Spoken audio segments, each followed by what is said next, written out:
that being said, what's up, everybody, and welcome back to the World Famous DoWork Podcast. I am your host, Scientifixxx, and this is, that's right, Season 3. Thank you guys that were there for episode 50, that we're at Full Circle, which we are back at, as you can see. You know what I mean? If you know what it is, you know what it is. Episode 50 went off with a great hitch. No hitches at all, actually. All the artists were amazing. All the vendors were amazing. The venue, the work staff, everybody worked together. It was my mom's birthday. Brian and Freeman saying happy birthday. Shout out to him for that. We had a great time. So we came back for Season 3. We've been trying to get with our next guest for a minute. This man has been a part of the seasoning of beer for since 2006, you said? 2007? Yeah, since 2006. 2006. Took over a brand that was amazing already in its own mind, but he brought it back to life with a new flavor, a new design, a new style of how to approach it, and getting awards left and right over what you're doing personally. So if you guys can, put your hands together, make a lot of noise for my man Art, the owner of Full Circle Brewery. What's your last name, by the way? It's Moye. Yeah. Moye. Okay. Art Moye. So yeah, man, tell everybody who you are and how you got up in this and who it is, what you do. Yeah. Wait, before we start, he brought some special little traits for us. You know what I mean? We like to sip on these. Last time when we had Eddie here, who's off camera, you guys can't see him. Shout out to Eddie Garcia, designer of all of these cans that you guys see, designer of the posters you see in the background. And you guys have how many did you say you had on deck today and on stock as 2024 starts? Eight different brands of beer. Okay, so yeah, one of the best ones that I've had is this one, and the chocolate waffle. That one was fire. I love that one a lot. But yeah, they brought a little something else for us, so we're gonna have a little sip of that. But go ahead and give yourself a little intro, tell everybody what it is you do. Yeah, for sure. So my name's Arthur Moye. I'm the CEO and majority owner of Full Circle Brewing Company, and what was not a beer guy by trade. I was an accountant by trade, and in 2006, I kind of got a bug. I had been brewing prior to that, probably 10 years, just doing the home brew thing, and just shout out to Ben Como. Shout out to Ben Como. Yeah. Shout out to Ben Como. Julian actually in this whole process has been a huge mentor. So I always used to think it was cool. He used to be located on Arthur Street. Yeah, right in the corner of that little house. Yeah. He definitely walked me through it. But before that, my wife bought me a Mr. Beer kit when we were living in Daly City. I remember those. And that was it. So I made a little porter, and in that little janky Mr. Beer kit, carried it to some party, and it leaked all over the back of the car. But nonetheless, people were like, damn, this is a good beer. What was it, like an ale or a porter? It's just a basic, one of their recipe kits, So then a couple years after that, I moved to Fresno, and started working for an accounting firm here. Started my own accounting firm, and doing that thing, growing that company, and then I started getting more and more serious into brewing beer. And there was this one particular Halloween party we went to, and I brewed a half. And we did 2 5-gallons, and everybody was just responding so positively. Like, where the hell did you get that?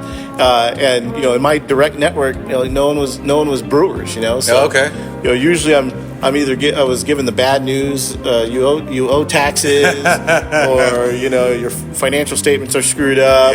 And even if everything goes right, they're like, oh, thanks, I'll see you next year.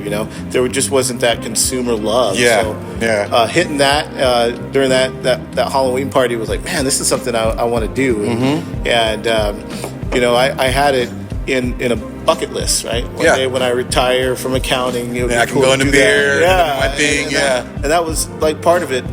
But I went to see a business coach in San Diego, and she had this thing where you kind of you start your coaching session with writing your eulogy. So you can imagine that, at your funeral, right? All the accomplishments. Right? Well, at that time, it was accounting, more accounting. Maybe you bought a brewery at the end and then you fucking died. And to me, I was like, I came back from that and I was like, that's not really what I want to be about. Yeah, if that's my menu right there, I might want to switch that up a little bit. And it was serendipitous that we were just up with our neighbors at Tioga having a beer, and a real estate agent came up to me and said, hey, Full Circle is for sale. And it's just reset button. So I convinced my wife that it was a good idea to sell my accounting firm and buy a brewery. That's how this thing started. Hey, that's a beautiful little jump off too, because a lot of the times you stumble into a passion, or you get into something, and of course the agenda eventually is like, okay, I would love to get away from what I'm doing to get into that full time, because you love it so much. It becomes something that you thrive to be, and for it to just fall in, open up for you, and just be like, hey, well, if you want to run it. It's right here in front of you. You got the option, and to be able to get that is great, because a lot of times some people are scared to make that leap. You know, it's not available at that time. It's not the right timing, but getting it in front of you is actually the right timing. You know what I mean? That's when the universe says, hey, you can handle it right now. You can jump on it and make those sacrifices and moves. And this was in 2006. How long did it take for it to start to like make mold and like to start kind of feeling like, okay, we're in this? Yeah, I mean, in 2006, I think the further along you go in your career, whatever the career is, the more the bravado you need to make that jump, right? Because the more you're getting paid, the more is at risk, right? You know, so my recommendation to entrepreneurs is like, do it early, because if you fail early, right? You know? You learn how to fail. You learn how to fail, right? And then you have some recovery time, right? You know, and also you're not leaving that cush job that you've built up over 20 years.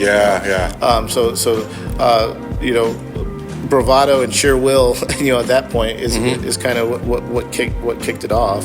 When you came in, how many of the recipes did you keep from the original source, and then how many did you like kind of come about on your own along the way? Yeah, I mean, we kept a few recipes early on.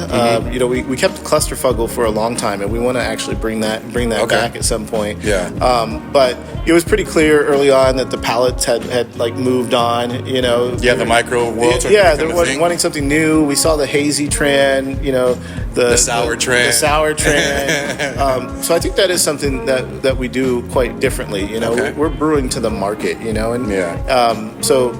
You know, we do watch trends, you know, but we watch what the ultimate end consumer really like desires. Right? You know, I think the craft beer space became very copycat innovators. Right? Really quickly. If you do something new and it hits, and that whole market share goes and tries to repeat. They'll catch the wave real quick. But the trick is that we were so copycat innovating, they never let the general market ever really experience that trend. Yeah, because it didn't exist long enough. It didn't, because they're on the next thing. So we just hung in things long enough for, you know, the just average worker bee person that's not a craft beer head that's sitting around the pool and happen to be by Total Wine to try a milkshake. Right? There was so much market share left on that bone because everybody was on the next and saying, "Oh, milkshakes." But it also makes you the new and retro at the same time. At the same time, like, oh, I held it through the whole year, and they're like, "Oh, this is a retro beer. We were drinking this 6 months ago." Like, before they crashed. That's dope because you stay on the timeline. Yeah, and even now we get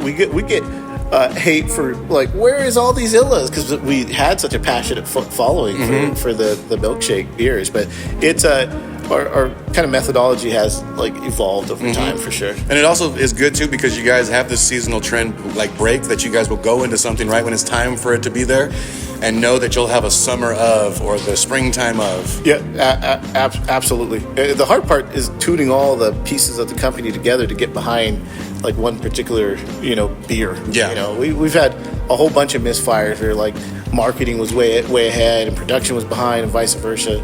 Now we're just very in lockstep with what we're doing, and putting out beers for longer periods of time definitely helps that. Yeah, and I know Eddie's doing a lot too with the design, and I've seen your guys' website step up a lot more interactive this year, a lot more media on presence, not just on events, but just letting out like just regular days that you guys are having here. Come out on a Tuesday, come out on a prior with not minus the event. Like if there's a karaoke, there's a something, those are being advertised, but just a regular, hey, stop by, have a beer, put the promos out with the new splashy this and that. And by the way, check out the Peachy Vibes too. You guys just did a new design for that. I saw that. Right here. Yeah, check those out. But it's good that as you've gone though, I mean, the wave, you've caught everything, and I'm sure like during the time of growth, there was those pieces that barely started to get into play. So it's like now tightening up the screws on everything that was available, which is great because you are one of the only Black-owned brewing companies in California, and the whole micro brewing. We're actually the largest majority black-owned brewery in the nation. In the nation. Yeah, Okay, shout out to that. Let's make some noise for that. Bam, bam, bam. We thought it was California. It just kind of like expanded, from there once we got to know more and more people. So we're happy about that, but on the grand scheme of things, we're still very small, right? Yeah. So we're in the process of continuing to grow, but also lifting that market so there'll be other black-owned breweries, especially production breweries. I think that's there's a lot of great black-owned breweries and brands out there, but it just requires so much capital to take it from a fanatic fan base to like general market. You're dumping 1,000 barrels of beer into the market a month. There's just a lot of money that has That's to. a hell of a beer drinking song. 1,000 barrels a barrel. I'm like, You're gonna get fucking wasted. No, but that makes total sense too, because how many markets are you in particularly right now? We're in every major market in California. In California, then outside of California? So we have 7 states that we distribute to, but as of late, our focus has really been heavy California. Okay. Just because the demand is growing here. You can find us, in San Diego, LA. You could find us, out on the coast, definitely the Central Valley, north. Sacramento's a great market for us. The Bay Area now with the acquisition of Speakeasy is a giant market for us. Nice. So it's really... Yeah, we had spoken about it earlier on Eddie's episode last season about Speakeasy and how you guys are going to do the Bay Area aspect of everything. So that's great to grow into that market. Because there are things that, beers that when we go, there's many brew houses that me and Birdstash go to. And that's literally what we look for, is like how many of the local ones do we realize or see. Of course, 805 sort of do stuff, Barrel House sort of do stuff. And then back in the day, there was like Shark Tale and like stuff like that were up. And it was good to see, something that came out. Tioga started to make that jump too and started to push to all these markets. And now to see you guys when I pull up and be like, oh, there's a Full Circle Skull, there it is. Good job. Congrats to my peoples, because it's good to see that push is growing off, not only just off demand, but is it a beer that everybody would really want comparatively to the ones that are in those local areas to them. Right. And that's good to see that the growth of it made it happen over, it took a while, 2006 till now. But, you interact a lot of different growth changes. I mean, you guys were in the original house over there, right, when you first got it, or did you get it here? Yeah, no, and you mentioned that in 2006, the thought was to just be a Fresno brewery. Yeah. It was a semi-retirement actually for me. Yeah, started early. So I was behind the bar. I was pouring. I was in the process of brewing and learning from those OGs, which is a funny story within itself. But they the guys that brewed before. Those guys are classic. I love both those guys. I'm good friends with Don Anderson. Yeah. He's living in Hawaii now, and he just loves what we're doing with the brand here, which is cool. But really, it was getting into the hazy game with the juicy IPA that really kicked off initial demand. Yeah. And we just kept running out of beer. So we started and we were like, we have a 7-barrel system and we've got like 8 beers on tap. And like we started doing bigger and bigger, events, and then we went down to 2. And people were like, how can you call yourselves a brewery when you only have 2 beers on tap? So we just started to expand our tanks and our fermentation capacity. Really, with the funds of not the well-to-do people in town. It was people who were in my friend group that were really active and supportive of downtown. Yeah, the original nine investors, of names of which you would know and are familiar with and are still active downtown. Them and my involvement in downtown is part of the reason we drank the Kool-Aid on doing this thing. So that's really what started us getting outside of our doors. And then we did a crowd equity campaign. We were the first brewery west of the Mississippi to have a successful crowd equity campaign. And we and we raised $600,000, and that's when we got to production level. So it has not been like a my family got money like straight shot, like we're just gonna hit. Or you stumbled into something and jackpot, we got it. Yeah, it's been a hustle, and it hasn't been perfect, it hasn't been clean, but with the people that we've surrounded ourselves in the community we've built, it's just in that slow roll to growth. And that's what you want when you start growing. You don't want to jump into that fast pace, because not only does it bring on more responsibility, but the fall is quicker too as well. Whereas if you build yourself up, you kind of build yourself that ramp, that extra roll down, that exit way to get out of it when it starts to go down. That makes sense too. With that being said, we're gonna take a quick break. We're gonna come right back. You guys go ahead and do what you do. We're gonna probably hit the restroom, have something to smoke on. But you guys come right back. Here with my man Arthur in the building, Full Circle Brewery. You know what it is. Threes up. At Full Circle Brewing, we know that life isn't always easy. So we made it our mission to brew up craft beer with high-quality ingredients, from hops to fruit, to chase away the bad vibes and ensure a good vibe-only experience. Life is all about the journey, so we aim to bring quality craft beer to any ride, any vibe, and any tribe because good brew unites people. We believe beer pairs well with a concert, a gathering of friends, a day at the beach, while working on your dreams, or just catching a vibe on the couch. And you all seem to agree. Since 2016, we have grown an astonishing 5,000%, growing in demand from an 86-barrel brew house to 5,000 barrels in under a decade, making us the largest black-owned brewery in the nation. You can find us in almost every major chain and even major entertainment venues, bringing beertainment to all, from traditional styles to unconventional flavors for the rebels with adventurous palates. We believe in bringing award-winning quality craft beer to anyone and every taste, whatever your vibe may be. Cheers.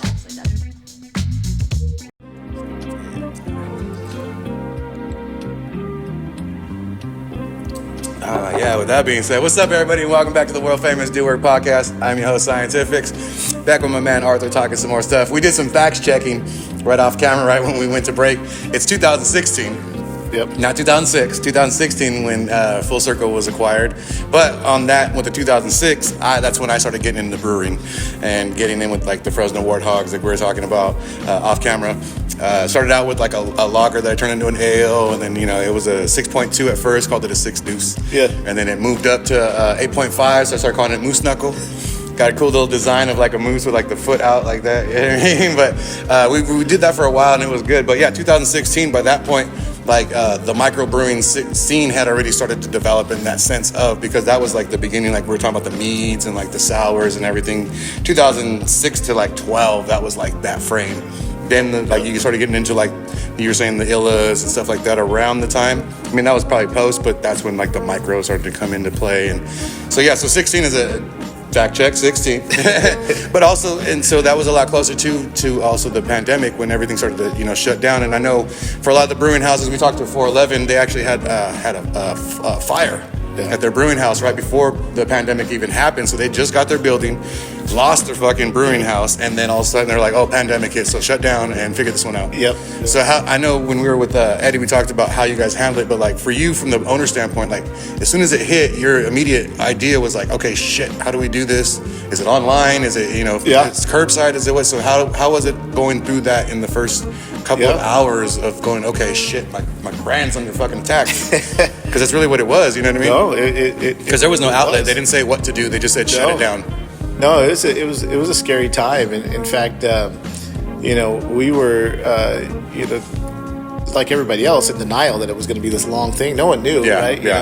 But I remember around my birthday, my St. Patrick's Day, we were having like a St. Patty's Day barbecue thing at the Full Circle Olympic, right? Okay. And that was like the day almost of the shutdown. Yeah. Right?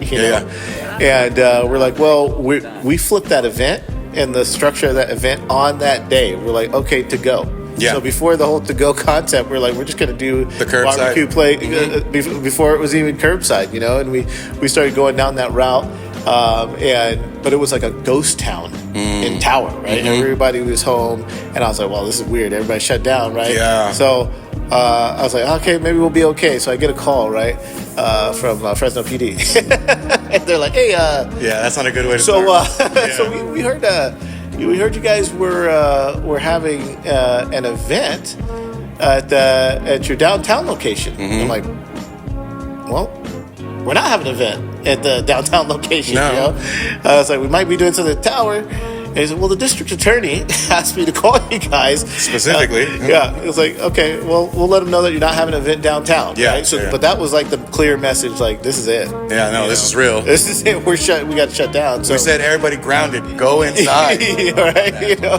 It was crazy. So, we had our whole website was based on Shopify, right? So we were able to pivot real quick. So we were like, okay, well, we're going to do direct to consumer. We're going to revamp the website. We had Full Circle to go. Within 48 hours, we had a website that was direct to consumer. And I'll tell you, sales were actually booming during that period of time, because people were locked home, right? So we're actually doing more monthly revenue. They're like, what? They're going to deliver it to my house? Yeah, to your house. 5, 7. Yep. Yeah. And people were buying and spending more money, and we're getting and they're giving that government PPE. Yeah. Like, I got 1,400. Load it up. Yeah. And it was going well, and we were delivering directly to people's houses. Oh, okay. So you guys had their own little mobile service, like a little Uber drinks. And they posted a whole new ABC ruling that you can do all these different things. Yeah. And we were reading between the lines, and we had this whole idea. It never came to fruition, but we were going to have like a ice cream truck kind of sound on our vehicle. Yes, we had talked about that many a time. Like, why isn't there like a taco truck that does like margaritas and drinks? Yes. And it's mobile. You know what I mean? You can just sell them. Yeah. So and then we found out the ice cream song was a little racist. So Eddie actually made us a new beat to play over the set. But by that time it was the trap ice cream beat. Dude, the Full Circle beer truck, beer, mobile would be almost happened. And then they shut that down. They said, you can't do that. Yeah. We bought the ice cream. We're gonna do it, So remember in Detroit's neighborhood there used to be an ice cream man that played trap music. He would play the song, but it was like trapped out. I was like, okay, it's slapping right now. Yeah, ice cream man's in town. Yeah, and especially for this, people would have been outside real quick. Hey, let me get a 4-5 real quick. Yeah. So that was good. But we also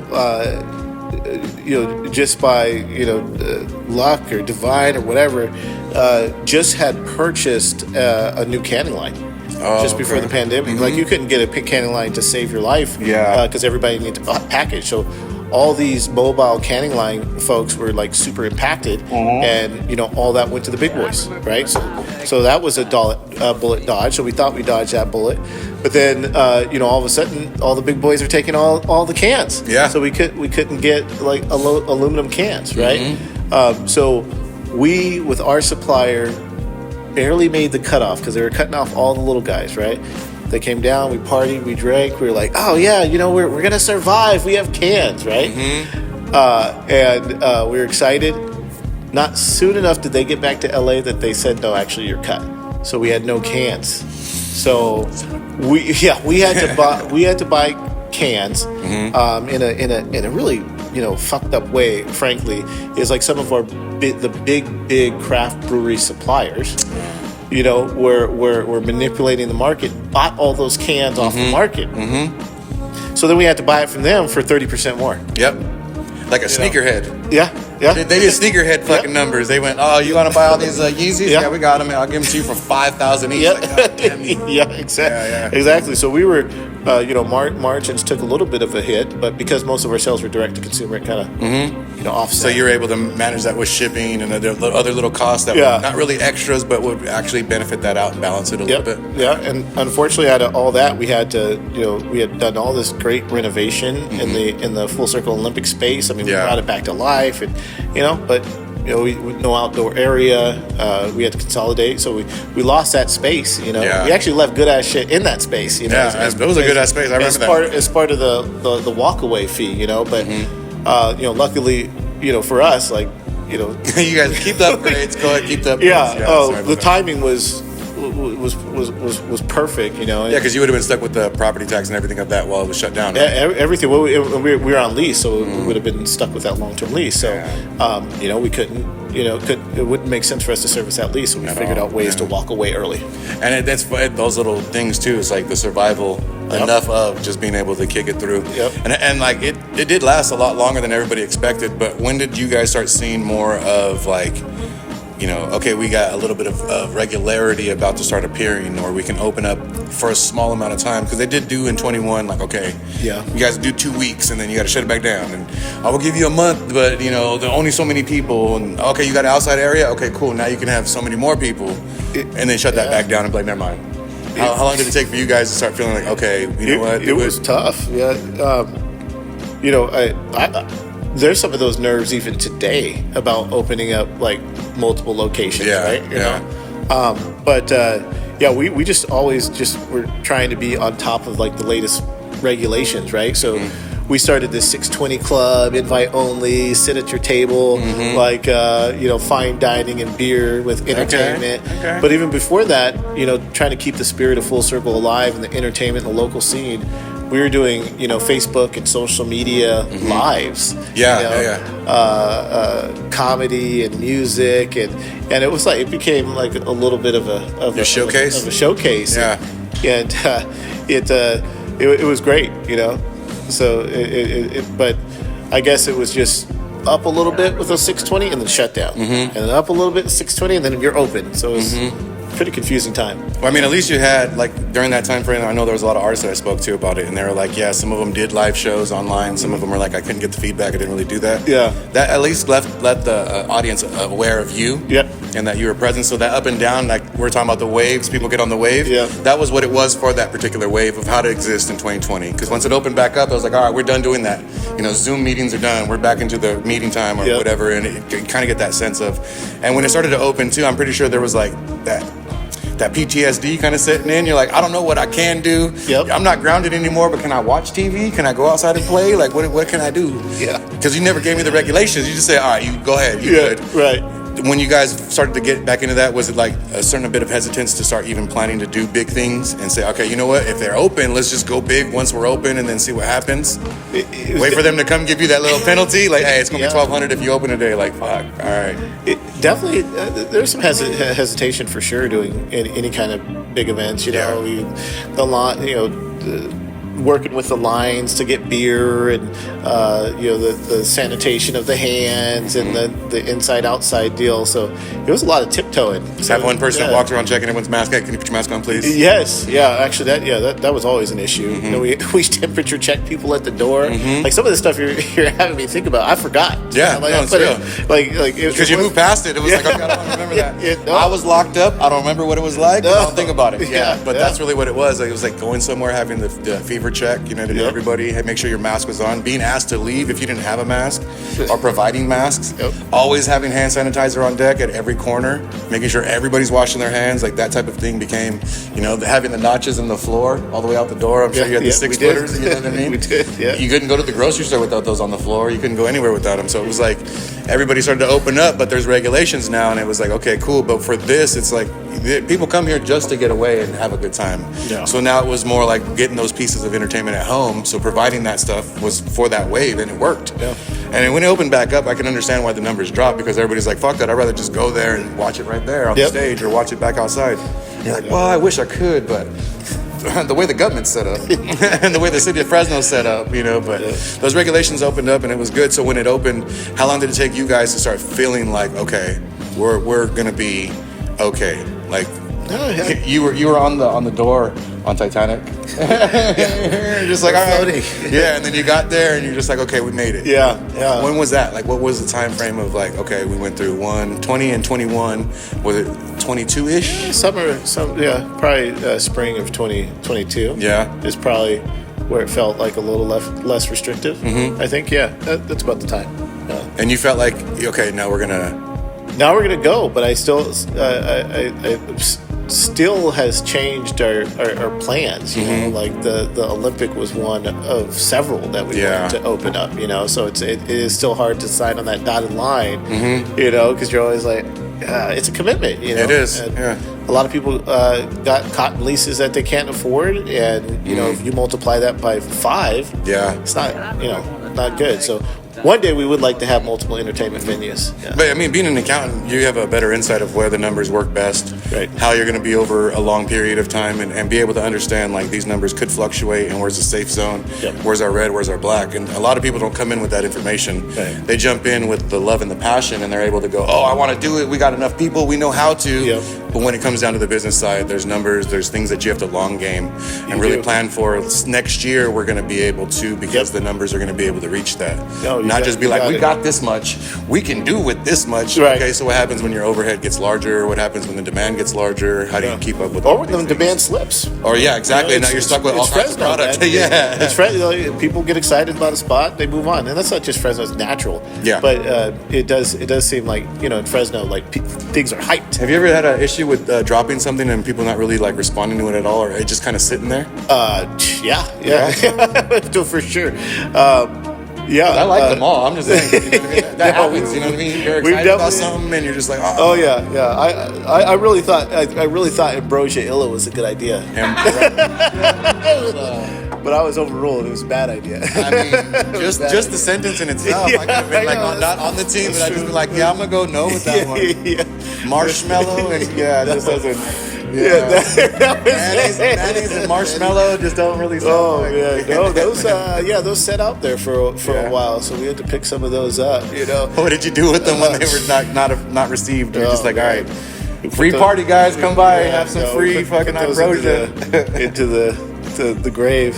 Because I know everybody's got a hit and miss, and the miss is like sometimes you're excited about it, it doesn't move that way. It sounds good, the can design is amazing, the rollouts, everything, and then it just doesn't do. And you know what we learned about the Ambrosia Illa and the what was the vanilla cinnamon? No, horchata. The horchata. Oh, okay. Now, like, there's just so many moms and grandmas that have and grandpas and dads that have made that drink a million different ways. Mm-hmm. So you hit it on point with yourself, and they're like, that's not my mom. Nah, it needs rum. Yeah. So that got like a little bit like, has this man ever tasted ambrosia? Mm-hmm. It's like tasted my mom's ambrosia. I mean, I like the way it was made for me. I mean, I don't know. Oh man, that's what we're gonna call this episode. The ambrosia. Man, but because that's sometimes there are those moments where it's like you come back strong. It's an idea. You got everybody on board. It was like, okay, yeah, and then it just like. It's part of the process, know, and I do think that the craft beer scenes that are the largest, the San Diegos, the Colorados, the Sacramentos, right? Yeah. When those craft beer scenes were young, right? And people were in it together. San Francisco early on, including Speakeasy, L's and Longers, right? Mm-hmm. There was a camaraderie and a margin of error and a liberty that the consumer and their peers would give. Yeah. Now, us not having that in Fresno almost ever, is the reason why our market is not as developed. I think we came into play too far into the beer scene, where heavy competition, is just required to survival. Yeah. In San Diego, it's like plop, plop, plop. There's only 7 of us. We got to stick together. Let's stick together. The market's so huge, right? But and they also had their own recipes too, so it wasn't like they were stepping on toes. They really wanted to work with each other. Right. One guy was the sour guy. One guy was the ale guy. Yeah. No, 100%. So as that market filled in, and the craft beer space in general filled in, like it's competition, but not like like normal business competition, right? It's like on the basketball court. Yeah. Right? I want you to make me better. You're gonna talk shit, right? And then you go off and you have a barbecue. Good game, my guy. Yeah. But every time I see you, I'm going to go hard because I want you to make me better. Yes. I want you to make me better. I want to make you better. Yeah. For sure. That's the kind of competition we're in across the entire market. But I know before there's no competition. Yeah, when you that was like, I remember there was like the Humboldts and like the SoCat, the Slows and all those areas that had it, and it were like a small community of like the 7-8 guys that just had like the one thing, and everybody loved it because no one else was doing that. For sure. And you learned it, and you went out of your way to learn it, and you weren't moonshining. You were actually learning a new process of making beer, and it became, and those would be the pioneers in a small sense of, trying to take it in the pocket. But that's good because it's true. Once those lanes started to develop, there were no lanes. Once the lanes developed, then they started asking, oh, so categorize yourself. What are you? Do you just do meads? Do you just do and they're like, no, well, we everywhere across the board. And then there was a standard of which to hold everybody against, right? There was no this is good, but it's not as good as but who defined that category? Exactly. It's his first mover advantage, right? So hipsters, you damn hipsters, the freak I blame anybody who was wearing hipsters. suspenders and plaid when it was like not Seattle and they guys were out. No, I'm just playing. No, we love hipsters. No, but it was really that because that also brought the light because they were the ones that kind of took this from the personal side of if you have a Spokeasy type of place and make it into what normally everybody goes to, and still keep them personal, not make them overdrafted with a bunch of extra people, but really make it that Spokeasy that it should be. But because each house had that flavor that you would want to go to, and there are some cities that still hold that, and I like that Fresno's starting to become that developmental place. It's like you can be right across from each other. There isn't competition. I mean, there is and there isn't, like you said. There isn't. Like you don't dislike these guys. You want to taste their beers, drink their beers. But as a business owner, you want to do as best as they're doing, or even a little bit better, so you can promote them, or even just encourage them to get better. That type of vibe. And in Fresno, it's there's so few breweries per capita, and it's growing every day, and everybody has their different model. But once you get production and are getting notoriety and your product outside of Fresno, you will quickly see, like in the portfolio of all these distributors, it is Fresno against the world. Right? No, really. Because we're trying to bring respect to Fresno's name, right? And our brand, is out there in all these territories. So, we've got that on our conscience too. It's not only just generally good beer, but it's also like, we're carrying the name of Fresno, with us, and we want to have other partners from Fresno in those houses. It's just I think it's hard for other people to see that because Fresno's always been a hub, like a port stop to get, or even like to gather stuff for a lower cost to get back to where they're at. And Fresno's finally saying, no, we're doing. That's a hard pill to swallow for some markets. It is because they want to come back in and go. Remember in 2003 when we used to I do remember in 2003. It's not 2003 anymore. We have our own branding now. We have our own, and we're able to branch out in that area. We got our own stuff we're brewing here. And in the growth of it, like how many more markets would you like to see yourself in, or would you like to see some international action going on? Are you trying to keep it as local as possible? Not local, but nationally, just in the United States, and let that growth happen? Or say Puerto Rico calls and it's like, hey, bro, we want to. I think that was on the list. So really, at some point, Puerto Rico and DR, or something like that. And I think we do want an international like play, but there's so much more meat on the bones, and I'm finding out every day how much more we have to learn. So I think we've cast a wide net, and now it's time for depth. So right now we're focusing on getting depth in California. I like that because you're like, nah, see, because like the deadliest catch, you're like, nah, we stay out here in this area right here, we gonna catch everything because they know how to catch it like we do. No, that's good though, because a lot of people the expansion sometimes gets a little bit away from people. They get excited about it because the availability of it. And then, like I said, it's great that you're business minded from the accountant standpoint, but also knowing that what you want for this to have in general over the long run, some of those things are going to get proposed, and you'll be like, it's not our time yet. Wait a minute, and because you have a game plan. The no is the hardest. I mean, still for me now. I get inundated. You always get inundated with opportunities, and it's saying no is the hardest. Speakeasy was a hard one to say yes to. But that was 2 or 3 years in the making. It just made a lot of sense. Is that PTSD, like we were saying? It makes it hard to say yes sometimes because you're like, if I do though, and this is in the Bay, and this, that's a bigger market, and that's a lot. Yeah, no, but I mean, that's great. What we're gonna do again is take another break. We're gonna come right back, finish off this great discussion we're having. Art has been out here just giving you guys some game on some stuff. We got some more information for you guys coming up that we got big for both sides of us. So go ahead and take a break. Come right back. It's the World Famous DoWork Podcast. Hey, it's me, Skullface Ernie. And I just wanted to remind you guys to protect your vibes. If anyone tries to with your vibes, tell them no. Drink up and save a hop hazy IPA today. With that being said, what's up, everybody, and welcome back to the World Famous DoWork Podcast. I am your host, Scientifixxx, back with my man Arthur over here, man. Cheers to this. Been having a good one, man. This is one of the best conversations that we've had over the last couple of seasons that we've had. They always get better, but it's good to always get into depth about a lot of things and open back up. Talk about some of the subject matter that probably, again, not other interviews that you don't talk about this, but it's not as personalized. And I felt like we wanted to get to touch base so we can get, further business, not only just with that, but also have a way to understand what you guys are doing. So when we help promote it and we know what we're going to, because I know a large group of the people that work here, and I've known them for years through different avenues. So it's great to finally meet you and see where all of their skills and everything that they dedicate themselves to, because I know these guys are great and I've always been on work teams with them. So to have them be a part of something, I would always love to be a part of that as well.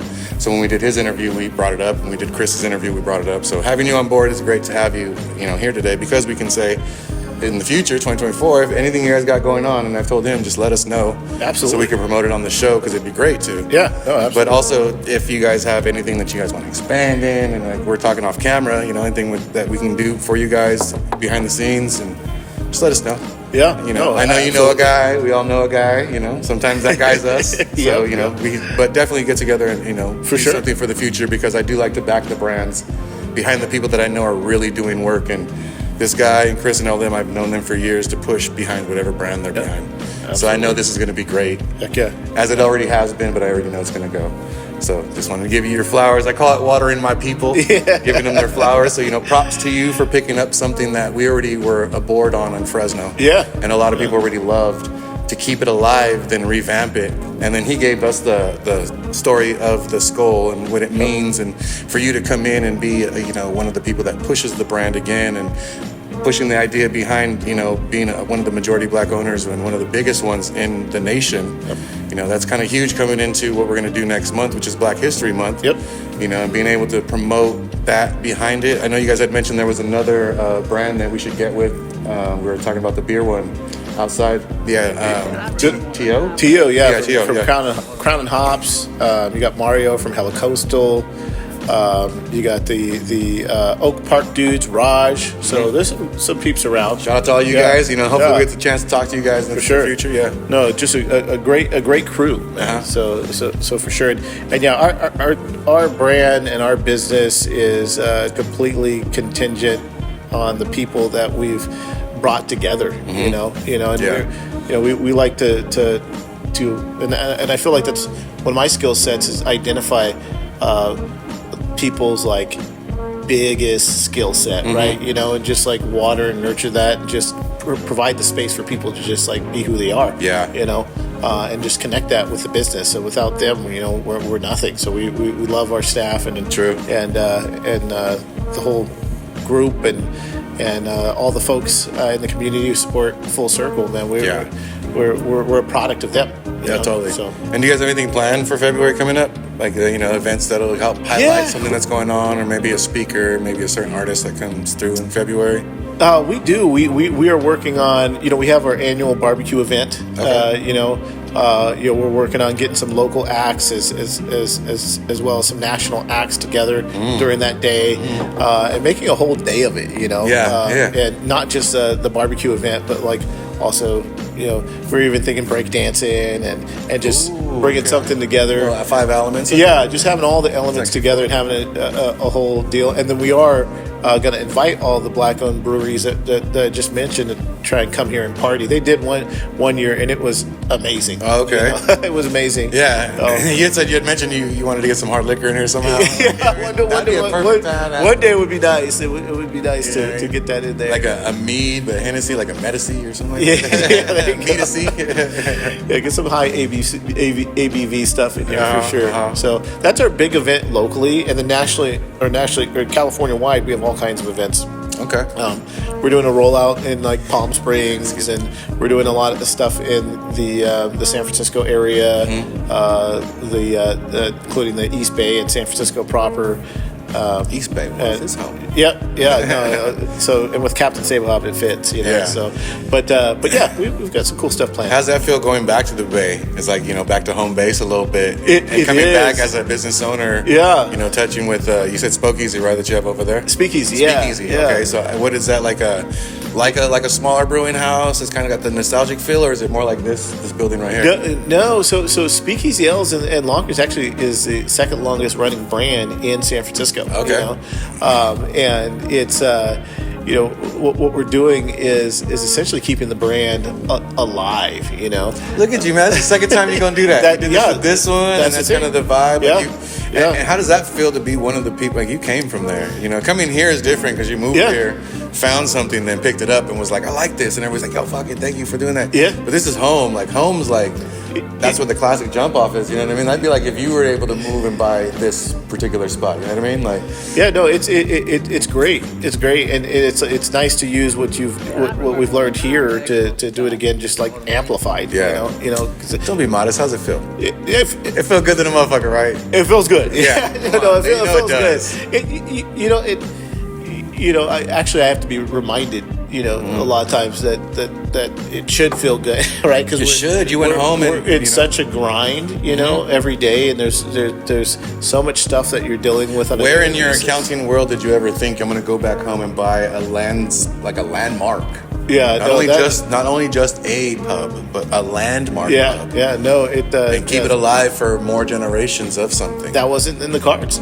It's amazing, you know what I mean? But yeah, we gotta often, and this goes for everybody in full circle, sometimes take pause and be like, we're doing something. Yeah, no, really. Despite the day-to-day struggles, we've done something. We've created. The great part is you're so busy doing such great shit, you have to make yourself stop and look at it. Because you're gonna miss it. You're gonna be doing great shit, but just nose to the fucking grind like every day. You're right. You know what I mean? It's hard, but you got to step back and take a little.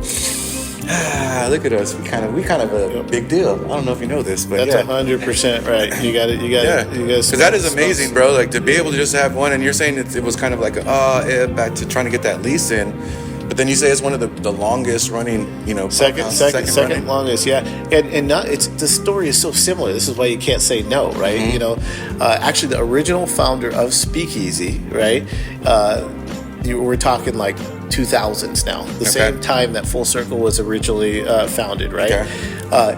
He started Speakeasy out of his Vincomos that he started in San Francisco, right? Okay. So he got the licensing and was able to sell it. Once he made it, he was able to sell it. He ran the home brew shop for like 20 years. But it was just like the little backyard jump off, but he had the licensing. And he had the licensing, and they started to like create this whole... which makes sense because it's a speakeasy. Yeah. You would have your backyard go, boogie, oogie, oogie, turn into something big, okay? And the crazy thing is, if you look at San Francisco and all the other brands that have been birthed out of there, a lot of them can be traced back to that particular pub house, that pub house, that tap room, because you look at Speakeasy and Prohibition and the Big Daddy, very 21st Amendment, style stuff. So that's where those guys shopped, right? So it's like all these other brands that came out with 21st Amendment themed stuff. It all started right there in that little community. So it's really the birthplace of California-wide craft beer that we feel that we're being a part of saving. And he left that ownership group for a while, and he's come full circle, and now he's our head salesperson. Your passion's way deeper than I think you thought it was initially. Before you think I thought what you thought it was beforehand. Because when you first came into it, was like, I kind of want to do this, but what you're doing is way bigger than I think a lot of people set out to do when they become brewers or brewing houses. To revitalize or keep a memory of what this was or why this exists, kind of thing. And that's great, dude. Shout out to you. You're bringing it out, man. You're bringing it out. But I mean, I think you're realizing it. You know what I mean? All I'm doing is highlighting what you're doing, and that when I see it, when you're telling me the story, I'm looking at it going, wait. So you just kind of went from accounting to beer, but your thing is to save the essence of what microbrewing and how it changed the game and anything that was long standing, and not just solely seeking them out. Those things kind of just fall into your lap, and you happen to be the character that is best for that role. Nobody else. They didn't lean over to somebody else, and like you said, you were with your gentlemen over here just having a good time, and they're like, hey, by the way, did you know? So that's dope, because I don't think a lot of people get the opportunity to have not only just their passion play out in life, but them be a role player in the existence of the thing that they're involved in. It's like if somebody said, hey, you want to work at the Cowboy Stadium, and the next thing you know, you're like own the stadium but not the team, but then like you're working on getting another team or another stadium, like kind of thing, and it's like, wait, these are historic things. How do you like that? You're landmarking though, and this is great because in the history of what you're doing, not only just who you are and being a Black owner, but also being an artist into creating something and longevity, that history is going to create what you've got together. And I'm pretty sure all the other, people that you're going to bring in that you guys are partnering with are going to understand, but also what you do business wise. It's so weird to have a passion and understand how something could make sense. Yeah. But behind that, you're actually pushing a memory and a longevity, and you see that as a smart action. But really, you're keeping a lot of dreams and memories alive for a lot of people, because they were doing this. That someone's dad would have been sad as fuck if that place would have closed down. You know what I mean? That was my spot. I used to go there every Saturday with my boys and so that's dope, dude. Cheers to you on that one. Like I said, cheers. I like to give my people their flowers, and what you're doing is amazing. And giving back to just the beer community in a sense of passion without knowing it, but really you just want to keep doing something good. Just keep make sure it comes out right. No, absolutely. And then also too, we're talking about this outside. So if we got all this going on, where the merch? I know, man. Our merch game is a little weak, man. You told me they'd be selling out quick. I get that. But where the merch? Because I'm trying to get a hoodie or a shirt or a beanie. Something. Yeah. We gotta step up the merch game, man. It's always been a little weak. When it's here, it's gone quick. But we're gonna lean in a little more this year, which is good though, because the demand is so high. But now that we're talking off camera, maybe we can help you out with that situational totally position. Open to that. But with that, do you start to see an asking or a demanding of it? Because I just asked for the one time, but do people come in and be like, hey, you guys don't have, because you have it listed right here, but... No, we get people asking, and through our crowd equity campaign, we have over 1,000 investors, and they're like, dude, we gotta get some merch, and in fact, they buy a good amount of the merch whenever it's in here. So, we've got to create merch. Yeah, a little something. Do you guys have any? It's part of our main business. You guys, I know you guys got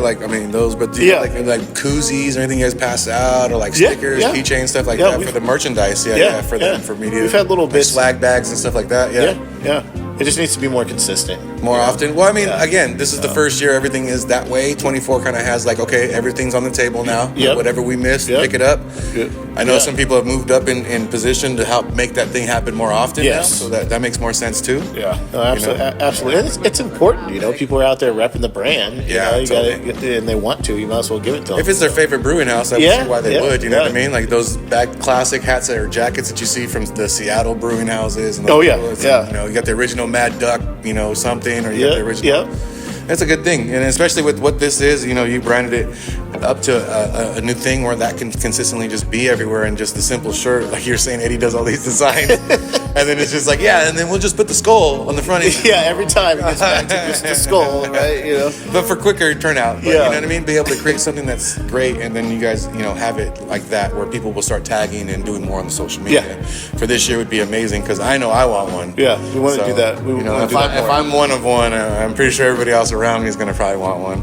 And we're open to partnerships, So if someone's interested in carrying our swag program, reach out to if you want to be the printing house that would like to participate with what Full Circle's got going on, you got to reach out. Would it be at a Gmail Full Circle at Eddie G? Eddie G. So go to at Eddie G at fullcircle.com, right?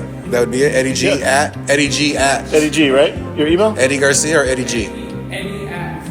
Just Eddie at fullcirclebrewery.com. And that would be where you would send. They're going to send you all the designs and everything. It goes straight to this man. Overload. No, sorry.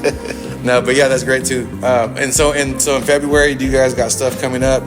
March, coming the next couple of months that would like to highlight? Or I mean, we're really good at going to try and put our brand in not just beer festivals, but also like music festivals and events that really tie in to our headliners, which is going to be the Captain Save a Hop, which Captain Save a Hop's always like been there, and it's always represented like 10% of our sales, but we've done nothing with it, Like never really pushed. We never really pushed it, which is kind of good though, because it sat on its own, It did. That means he's standing on business by himself. He did. I don't need no promo. No. I don't need none of that. I'll just be here. It's just a simple, clean West Coast. Yeah. We refined it a little bit this year, and we added a hazy. Okay. So we got Captain West Coast and East Coast kind of like rivalry. Okay. And if you put them the right way, they look like they're gonna battle. They're battling, right? Okay. And the captain is protector of good vibes, because I think everybody needs a little bit of that. So we've always been into the beer-tainment space. We've always been to no bad vibes, but we're just leaning into that even more. How about sporting events? Sporting events too. You ever reach out to any of the teams like Fresno State, Grizzlies? Maybe the hockey team just came back. We should look at the hockey team. The hockey team, actually. You know what? Yeah. No diss on anybody else. You're probably going to get him in the hockey team. Yeah, the hockey team? I mean, they'll turn up. They drink, bro. We got to do it. Oh, yeah. No, especially if they go, what? There's a full circle beer. Oh, yeah. We've sponsored race cars. You can find us in the Chase Center. Okay. You can find us at Disneyland pretty soon. Ooh, Black History Month. Is that an exclusive? Which is has that been released yet? Have you told anybody? I don't even know if that's out there yet. No, oh shit! Okay, exclusive. Exclusive. Bam. Hey, you might be able to find them at Disneyland soon. Okay, so California Adventures, Disney Lane, or in Disneyland? No, Disneyland. Because they have downtown Disney. Yeah. And then they have California Adventures. Disneyland. Okay, and then they have they're all together, but there's 3 areas in which you could be able to sell. And I think it's gonna be Captain Save a Hop, I believe, and then Cider. Just inside Disneyland. Inside Disneyland. Ooh, my man. See, look at you. We got a few. We're in Chase. Let's give them some props for that. Hey, can you guys make some hands over there? Let's have the rest of the room clap up for that. That shit's big, bro. You can find us at the That's S&P big. Center up in the Shark Stadium. So fuck with the San Jose Sharks. Okay, shout out to that, bro. Hey, we're getting out there. Man, cheers to that. Hey, appreciate you for what you're doing. I think that, like I said, you got to take a step back and see that the accomplishments really need to be focused on. Once you do them, you're gonna keep moving. You got a bigger aim. You got a bigger goal. But stop and look and go, damn. You know what we did last year? Because this last year, this is one thing I wanted to touch on. So can you give me the award that you had just won just recently? Oh yeah. The Ted Mack Award for influential black-owned brewery. Ted Mack is a gentleman, the first African American owned brewery in the entire nation. Okay, and his lineage and his son are involved with KJ Kevin Johnson in establishing the NB2A, the National Black Brewers Association. Okay. KJ from the Phoenix Suns? Yeah. Oh, okay. Yeah, KJ, yeah. Oh, who actually has become a big mentor in the game, in the brewing community for you? For me personally now. Really? Yeah. Hey, shout out to Kay. Yeah. So Kevin Johnson's out here rocking it, bro. Hey, talk about it. I think a lot of people forget about him because they always talk about Barkley came on the team. And forgot it was KJ's team before Barkley got there. Shout out to KJ. Yeah. Just a great speaker, a great leader, very organized, and I've just never without him, I just don't think the Black Brewers Association would have come together. But he got everybody a seat at the table, and it's just building something special, And there's a lot of great, a lot more outgoing, a lot more, vocal and connected people than I am out there in the craft beer space and represent themselves from day one as a black-owned brewery. Yeah.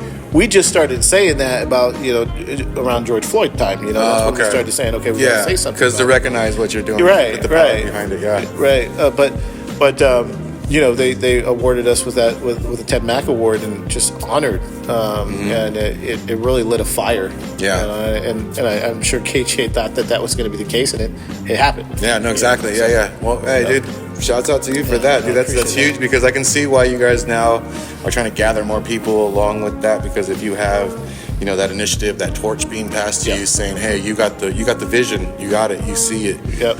continue doing what you're doing, and other people will be like, yo, if we just jump on board. Got to keep building. But you're also building with them, not just like, hey, you guys come follow me, I'm gonna do. No, you're like, this is how we're gonna do it as a whole collective. Absolutely. And that's great because, as we said earlier in the episode, or earlier in this pod, we were talking about how those communities, and they started out, it was just somebody did the thing, we all, kind of worked together and made it happen. Merging together. Yeah, and that is better business because the competition is more of how do we make this space bigger for more markets, and not just where do we compete with each other in the one market we have. Yeah. We're all fighting over this where we can figure out where we can expand and exist and live, and it's okay. It's just like the black brewing brewers that are out there. It's just like Fresno too. It's like we're not competing against each other. It's like we're trying to make a mark on the market overall. Yeah. Fresno brewery, we're not competing against each other. We're trying to make a mark on the brewing scene overall. So we're really in it together when you think of it that way. And that's good too because the community has been, everybody that I've spoken to over the last couple of years on the podcast have all said the same thing. At some point there was a cliquish type of vibe. It was evolving. But you have to understand that was like the 16s, the 14, 15, 16 era when it was a smaller group of people. Yep. And as it got bigger over the next 4 years and then through 2020 on, it changed completely. The landscape changed completely because when the doors opened, now you had younger people who were 16 at the time, now 21 years old, who the last couple of years have been working on something. Crazy to think of that. And then we forget that the younger generation is right on our tail watching what we're doing. And they're learning, and then now you just got to sit on YouTube now and go, oh, that's how you make it? And then they got 2 years to sit down and learn it and practice it. Drink it, get sick, them and their friends just like, this is trash, we're not going to do that. And then we go into actually making it where you open up and there's like a young, smaller business that now pops up and you're just like, whoa, where'd they come from? Because there was no market space to even see them because everyone was at home during 2020. And they were just in their lab. But for you guys to be able to stand and do stuff big like that, I want to give you your props. Buying landmarks and understanding what this needs, having the passion, having the compassion, not just passion, but the compassion of understanding. That was pause. That was heavy on the first. The compassion to be able to just understand that this thing needs to be able to be approached from a business standpoint, but also the understanding of what can be if this thing personally is followed through with. Not just grabbing anything you could to make a business move. Understanding this has a longevity, this has a history, this makes more sense. It's about the story. It's about the story, That, you know what I mean? Yeah, I like that. And I like that you got a great team that understands that too, because they themselves in some ways were always on board of storytelling a brand or pushing a brand to that unknown goal. But the goal is definitely in sight, but it's an unknown goal because it always changes every year. Sometimes it's hazy out there, and then you just gotta keep words. Sometimes So that's what you guys got going on coming up next. Any big events you want to talk about, or anything you're promoting, anything you're doing with the city that you want to jump off of? It's really just the Captain Save-A-Hop is like the centerpiece right now. We're giving them life. We also wanted to make sure to target the largest market share in craft beer as far as consumption are the hazy and the West Coast and the doubles. So it's no surprise that Mango Bomb had been our biggest seller for the longest, because people are looking for that cost to ABV value with a little bit of flavor. So Captain Save-A-Hop remaining 10% of our portfolio for the longest, plus a little bit more branding. We think it's going to be powerful this year. And that West merch? Coast is fire. Oh, you mean like merch? And we need merch. We need for the Captain Save-A-Hop hoodie? We need merch. Bro, the Captain Save-A-Hop hoodie, that one right there, I would rock that, dude, all day. We need that. And then the new can, dude, come on. It's resonating. It's resonating with folks. And that's great, though, because it does play its role. He just came in and was like, yo, I just show up every day. I do work. Yep, exactly. I do work. Do work. Well, that's dope because we're working with the city right now. We have these pop-ups that we're doing. We're about to start doing our first one. It's called the Hotspot. And what we do is we have a community closet where we have all the material that you would need for families in need and people that are unhoused. So you got clothes. If you're about to get back on the job, we got some fancy clothes. We got kids. We got books, backpacks. You need tools for the yard. We got a couple of things. Right. Need a pot pan, maybe some food. We're working with people to come in and bring actual food. Today we stopped by on the way here, right there by the CVS by what is that, Warner's Theater? Yes. And they had a little a pop-up with CS or UCSF was out there, and they had the needle exchange, medical exchange, kind of checking on people. And then they also had the mobile showers. So we got their information, trying to get them on board, so whenever they're doing it, we can work with them. So we have the clothes, that, and then we talked to a couple of barbers. Birdstash's stepfather is going to be one of the barbers. And we're also working with another person to try to see if we can get some food. So you come in, family step up, do the thing. Get the whole day experience, but also with the families in need too, they can understand where to go during the days. My daughter's school, I'm going to start there, and then we'll work our way around Fresno and pass out flyers to say, hey, this is what it is. Our first one is going to be at BBO's in Tower. The 20th. Oh yeah. Well, the 20th of January. The address I'll have in the description. I don't have it offhand, but everybody who is in Fresno know where BBO's is. But those of you who don't, I'll put it'll be right here. Oh, nice. And you guys can check that out on the 20th. But yeah, if you guys want to check out, if you guys ever want to do donations, or if we want to do a donation run here, we would like to. We're definitely. Yeah, just collect anything and everything as possible to give away. It's all free. So anything you guys need, if you guys know a family in need, let them know.